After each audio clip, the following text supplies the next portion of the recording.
Değerli kardeşler, mühterem Müslümanlar, bugünkü xutbəmiz inşallah Allah'ın üzerimizde en büyük nimetlerinden biri olan evlat nimeti ve onların terbiyesi hakkında olacaktır. Değerli kardeşler, Allah'ın her birimizin üzerinde nimetleri sonsuzdur. Allah Azze ve Celle buyurur ki وَاِنْ تَعُدُّوا نِعْمَةَ اللّٰهِ لَا تُحْصُوهَا Eğer siz Allah'ın nimetlerini saymağa kalksanız onları sayıp bitirebilmezsiniz. Bunda şek şüphe yoktur. Bu nimetler arasında da öyle bir nimet vardır ki o da evlat nimetidir.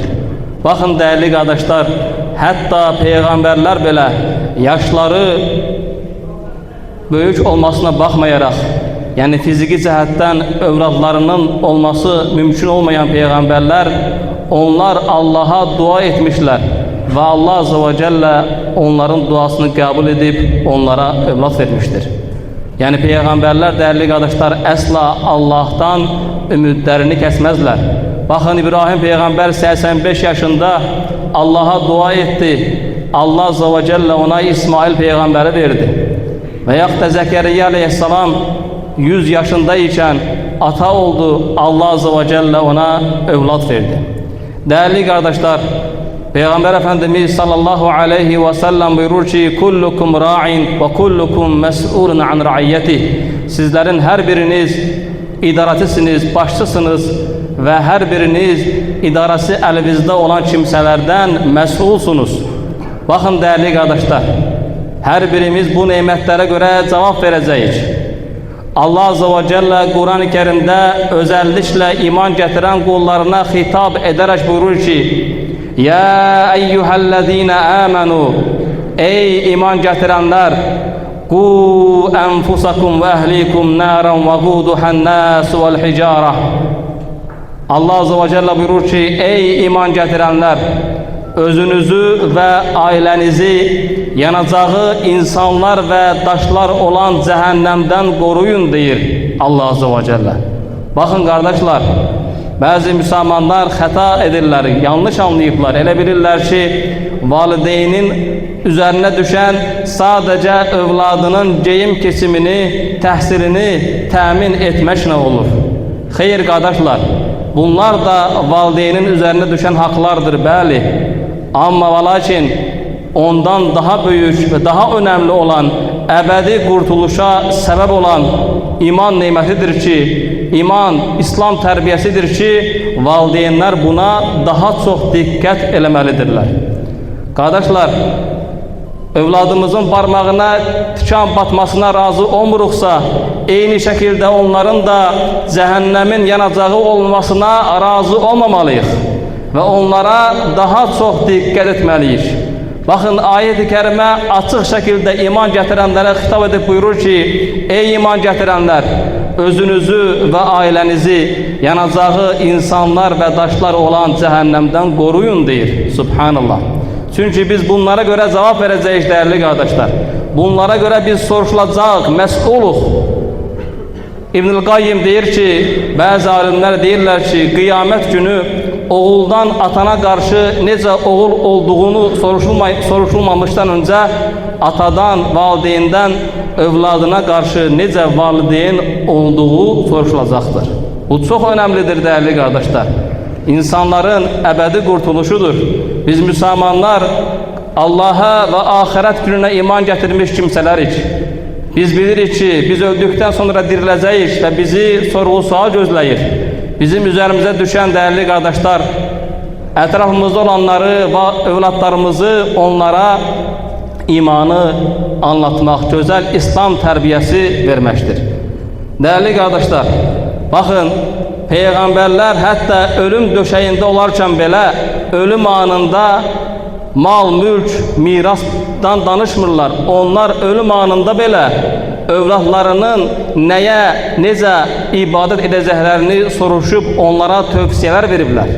Bakın Kur'an-ı Kerim'de Allah Azze ve Celle Yaqub peygamber hakkında buyurur ki İz hadara Yaqubel mevtu iz qala li banihi ma ta'buduna min ba'di. Elə ki Yaqub peygambere ölüm geldiği zaman o övladlarına dedi ki, məndən sonra, yəni ölümümdən sonra siz nəyə ibadət edəcəksiniz? Rahatlamaq istəyir, soruşmaq istəyir. Onlar dedilər ki, qalu na'budu ilahaka və ilaha abaika İbrahim və İsmail və İshaq ilahan vahidə və nahnu lahu muslimun. Dedilər ki, ey atacan, biz sənin ilahına İbrahimin, İsmailin, İshakın ilahı olan, tək olan Allaha ibadət edəcəyik. Biz ona boyun əyib müsəlman olacaq. Baxın, dəyərli qardaşlar, müsəlmanlar bunlara diqqət eləməlidirlər. Müsəlmanlar övladlarının əqidəsi haqqında, imanı haqqında fikir eləməlidirlər ki, onlara tövhidi anlatsın, onlara gözəl tərbiyə versinlər. Çünki onların əsas qurtulma səbəbi bunlardır, dəyərli qardaşlar.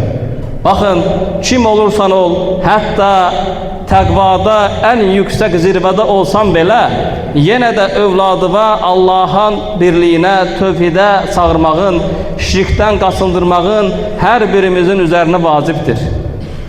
Baxın, hətta peyğəmbərlər belə özlərinin və övladlarının Allaha ortaq qoşmamasını Allahdan mühafizə, Allahdan yardım istəyiblər.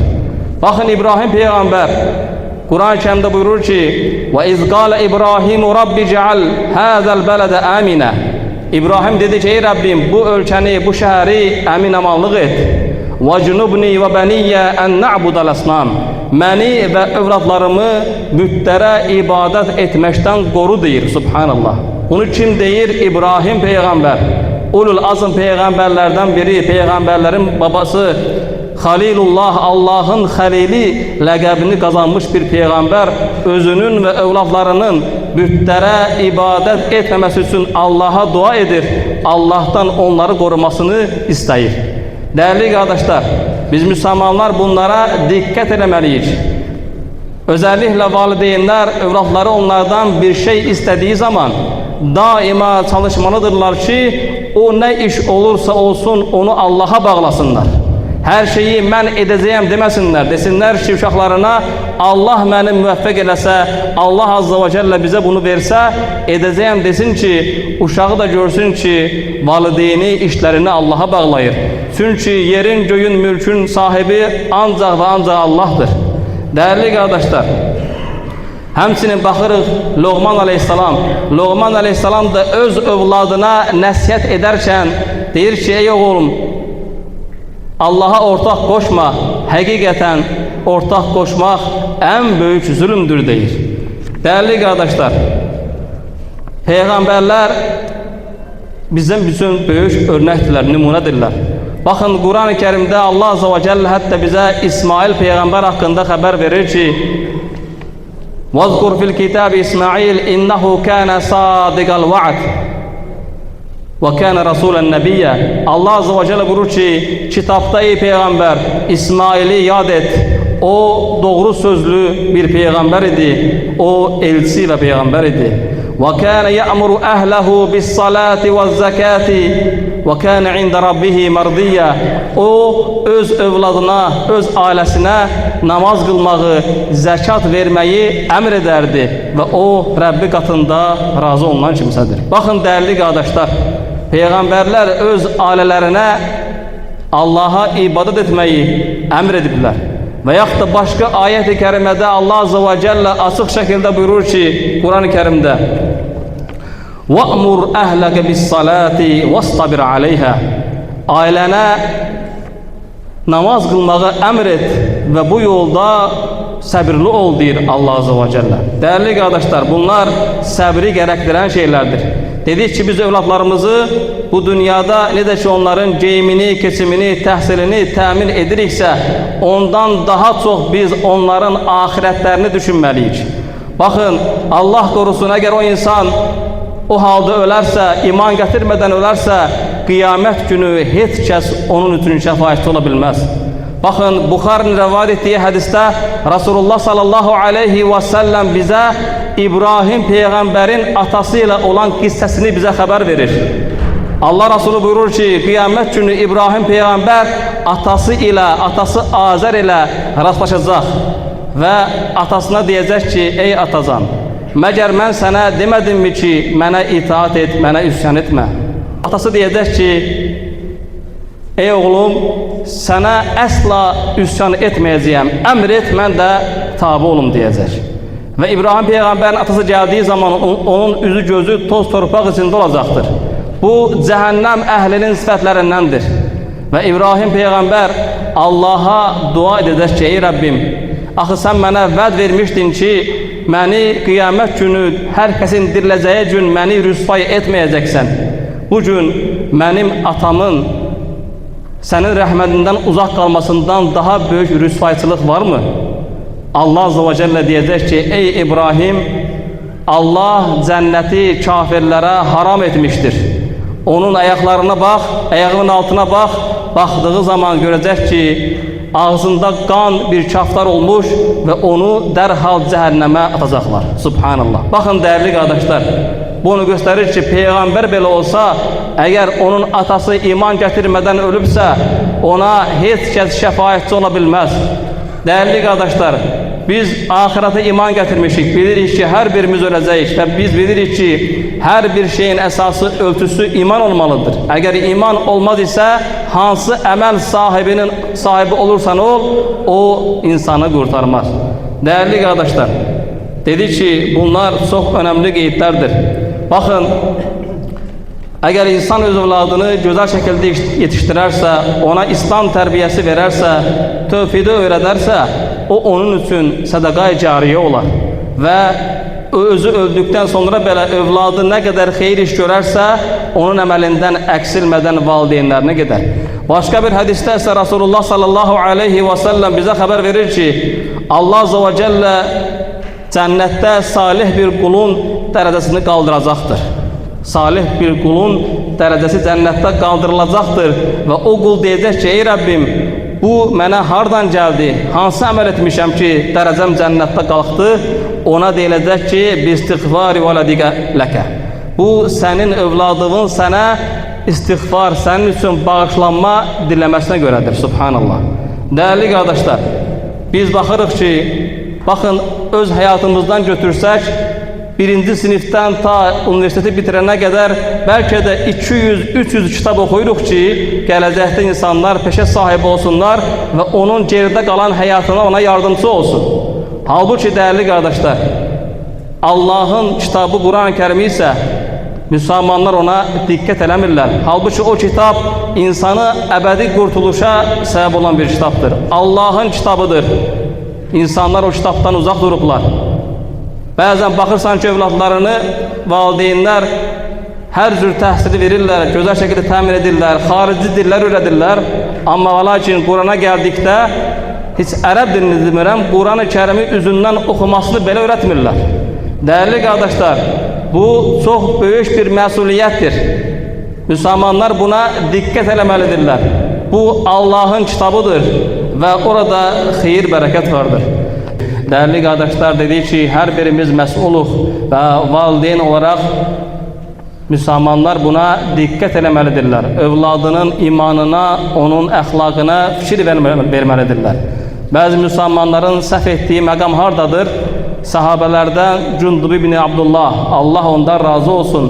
O sahabə deyərdi ki, Peyğəmbər Əfəndimiz bizə birinci imanı, sonra Quranı öyrədərdi. Baxın qardaşlar, biz övladlarımıza ahirətdən, Allaha imandan, bundan danışmadan öncə bu halaldır, bu haramdır deməklə insanın imanını artıra bilmərik. Hər şeydən öncə tövhid olmalıdır, imanın əsasları olmalıdır ki, ondan başlamaq lazımdır. Dəyərli qardaşlar, Peyğəmbər Əfəndimiz bizim üçün örnəkdir. Rasulullah sallallahu aleyhi və səlləm uşaqlar ilə çox gözəl rəftar edərdi. Hətta sahabələrdən kiçik bir uşaq var idi ki, Əbu Umeyr, o bir quş, sərçə saxlayırdı qəfəsdə. Və bir gün onun sərçəsi qəfəsin içində ölür və ona görə ağlayırdı. Rasulullah sallallahu aleyhi və səlləm getdi onun yanına, ona dedi ki, ya Əbu Umeyr, məzə fəalən Nuğayr? Ey Əbu Umeyr, sənin o Nuğayr adlı quşuna nə oldu? Deyir və ona təskinlik verir. Ətrafından gələn sahabələr görürlər ki, Allah Resulü oturub uşaqla ona təsəlli verir, subhanallah. Və Rasulullah sallallahu aleyhi və səlləm uşaqlarla danışarkən daima oturardı, onlarla eyni səviyyədə olaraq danışardı. Yuxarıdan aşağı danışmazdı değerli kardeşler. Değerli kardeşler, bunlar hamısı bizim üçün örnəkdir. Baxın, təbii ki, biz səbəb götürməliyik. Övladlarımızı İslam üzrə, İslam əxlaqı üzrə yetişdirmək üçün orada müəyyən səbəblər vardır. Ən birinci səbəb təbii ki, dua etməkdir. Valideynlər Allaha dua etməlidirlər ki, Allah Azze ve Celle onların övladlarını imanlı, salih övladlar etsin. Baxın, Peyğəmbərlər hələ övladları dünyaya gəlməmişdən öncə övladlarının salih olmaları üçün Allaha dua edirdilər. Allah Azze ve Celle Kur'an-ı Kerim'de İbrahim Peygamber'in duasından bize haber verir. Buyurur ki, İbrahim Peygamber böyle dedi ki, Rabbi hebli mines salihin, ey Rabbim mənə salih evlatlardan ver dedi. Sonra dedi ki, Rabbi cealni muqimes salah ve min zurriyeti Rabbena ve taqabbel dua. Ey Rabbim məni və zürriyyətimi namaz qılandan et. Ey Rabbim duamı qəbul et. Baxın değerli kardeşler, İbrahim Peygamber hələ doğulmamış, gəlməmiş zürriyyəti üçün dua ederdi. Onların da namaz qılmalarını Allah'tan diləyərdi. Və yaxud da baxırıq ki, Zəkəriyyə aleyhisselam dua edib deyir ki, Rabbi həbli min ladunka zurriyyətən tayyibə. Deyərdi, ey Rabbim mənə öz yanından, qatından mənə salih övlad nəsib et, zürriyyət nəsib et deyərdi. Değerli kardeşler, ikinci önemli mesele ise valideynlərin özlərinin salih olmalarıdır. Baxın, Quran-ı Kerim oxuduğumuz zaman bilirik ki, Xızır aleyhisselam ilə Musa aleyhisselam bir şəhərdən keçərkən bir divarın çökməkdə olduğunu görürlər.